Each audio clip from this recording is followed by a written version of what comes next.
Korea representing Asia. Thousands of fans from the region will be travelling to Russia as well. They face a challenge of their own. How on earth to get to all the group games in a country that covers an eighth of the world? Well, we've decided to offer a helping hand. Our reporter, Dan Ashby, tried to get to all of the stadiums and cities that Japanese fans, as an example, will visit. And, well, it was a journey to remember. So all World Cups are big, but never in a country quite as big as this.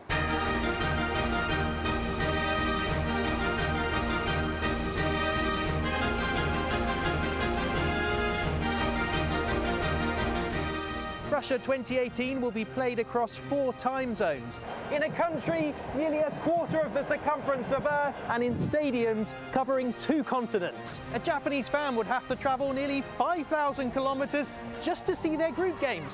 So guess what? I'm gonna give it a try. First stop, the World Cup's furthest outpost, Yekaterinburg. So I thought I'd get the classic way, a little train ride.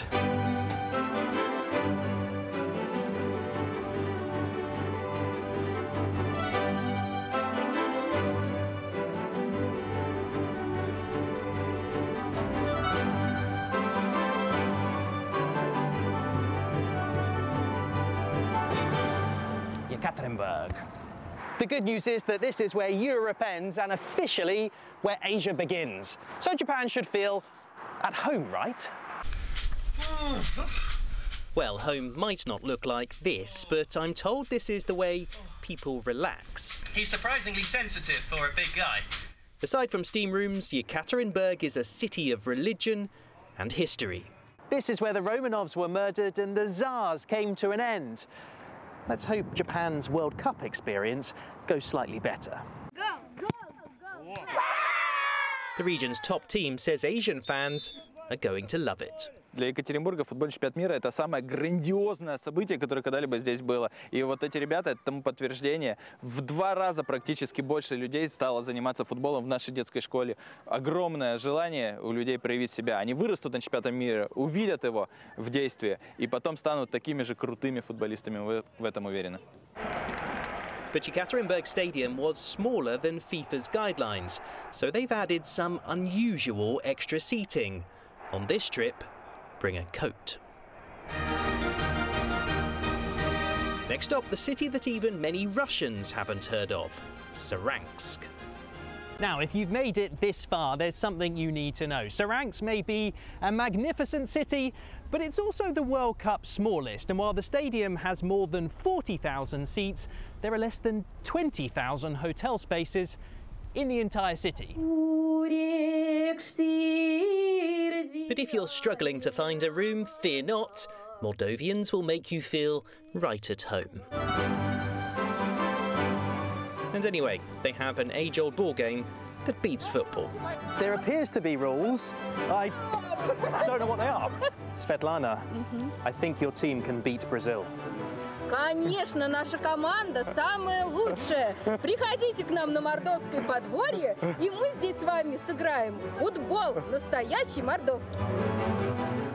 So by now you've survived Russian steam rooms and trains and World Cup prices, but this could be your toughest test yet, the country-crossing bus. And so to our final stop, Volgograd. And so you arrive, exhausted, exhilarated, lost in awe perhaps, to be greeted by this, the tallest statue of a woman in the world, known as the Motherland Calls, a monument that most iconic of battles, Stalingrad. It was, in my opinion, the most important battle of the Second World War. It was the bloodiest one in the world, and it lasted for 200 days. About 2 million people died, and there was a lot of street fighting, and it really changed the course of the war. But there was also hope amidst the ruin.